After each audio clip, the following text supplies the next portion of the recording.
afternoon, students. Good afternoon. Yes, I'll not just talk about physics as it were. So those students that don't do physics, don't shut your minds. I'll be talking about things that are also important for you, especially in the sciences in general. And I'm sure if you listen to me, you're going to get a point that can help you in future. Now, our greatest challenge in physics is that generally the teacher will come to class, the teacher is going to teach, but what you do when you are alone is what dictates the kind of grade that you're able to get. That is not only applicable in physics, it's also applicable in the rest of the subjects. What you do when the teacher has left the four corners of the class, you are left alone. How you treat your notes, how you do your revision determines the kind of grade that you get at the end of the day. There are students that do physics here. I've never seen them consult even once. And mind you, physics is an elective subject. That means you chose out of a place of wanting to do it, if I get you right. And you have never consulted even once. It's not compulsory. You had the choice to make, and you don't consult. That makes me to start pitting some other subjects that may not have an option of being electives. So what you do when we leave, we are not in class. So my first point, why students are not doing well in physics, is what I call poor revision habits. Poor revision habits. And I'm going to explain that point. Even if you get that one point, because of my time, the rest can wait. Poor revision habits. If I teach you in class, physics or even chemistry or any other subject, and then you don't revise that same day, you are waiting for the notes to be this size so that you can start revising. I want to predict without being prophetic that you'll not do well in that subject. You wait for the notes until you've done 3 chapters and you've never revised. Already you are drifting away from success. So poor revision habits. If I teach you today, I've introduced a concept in electromagnetic spectrum, for example, and I teach you for those 40 minutes, sometimes 120 minutes at the event where it's a double lesson, and then you don't get time at night, that same night, to revise. There's a possibility that the next morning you'll not be able to remember even a quarter of the content that I gave you. So that gives you the essence of night preps. Night preps is not a sweet time to extend your sleep. The reason there are night preps every night is that you have an opportunity to go through what you are taught during the day. That's what you do at night. You do that on Monday, you do that on Tuesday, or through Friday. And then weekends are times to go through what you did for that entire week.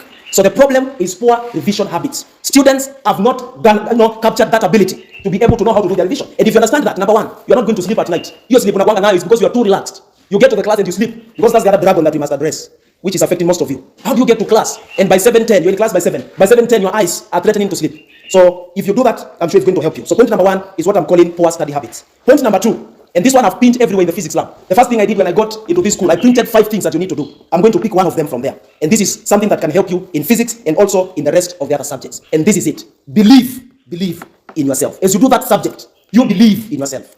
Na nikaeka kwa Kiswahili nimeandika hapo lab, umeiona nimeandika aje watu physics into brackets, jiamini. Are we together? Believe that you can do well in physics. Believe that you can do well in calculating those sums that are there in physics. Believe that you have the ability within you. Because if you don't believe, some of you, and this is how we tell that you don't believe in yourself, the way you are going to respond to a very simple question. I can ask you something very simple. Very simple. Like Mr. Kamo was asking the formula for getting, for example, the area of a circle. It is confidence, it is out of confidence that you can shout and say the answer if you really know it, because you believe in yourself. Are we together? It is when you get to that exam and you want to give the answers. If you believe in yourself, you are going to give that information that has been within you, and then you can give it to clarity. And then the examiner can get a point out of what you are getting. Now, I have 3 minutes remaining. I'm going to give you some revision tips. Number one, revise the topics that makes you anxious early enough. Revise the topics that make you anxious early enough. Revise the topics that make you anxious early enough. That's one of the ways of reducing anxiety. Are we together, students? Are we together? One of the ways is revise that topic early enough. Give it time. Let it not tomorrow you are doing physics paper 1, and you know you have a problem with calculating pressure in form 1, and then you now revise 20 minutes before you bring the paper. What you are doing is last minute struggling. It doesn't work. So the topics that you are anxious about, you are stressed about, you are not sure about, you revise them early enough. Number 2, do active revision as opposed to passive revision. Do active revision as opposed to passive revision. Do active revision as opposed to passive revision. What do I mean? I mean take notes as you revise. Are you together? Take notes as you revise. There's no way you can be revising physics and you are like this. Unapita tu. What are you doing in physics? You are not doing physics. You are reading passively and you not get the concept. So make sure that your revision is active. I remember we used to be in high school. When we go out for games, we go with those long list of what we are able to write during our revision. That's what we call active revision. And then because of time, the next one is that, now this is during examinations. I've seen this. On the examination day, arrive at the examination room in time. Ufike mapema. During the examination day, arrive at the examination venue, in time. And then lastly, when you write your answers, I'm taking my time. When you write your answers, let your answers be legible. Let your answers be legible. Let's not assume what you wanted to mean. Let's get what you wanted to mean. Let your answers be legible. Are we together? What you are writing, you can be able to tell what you wrote because you've given the best handwriting, and also you are clear in what you are doing. So those are my 10 minutes. I believe I've done justice to them. Thank you.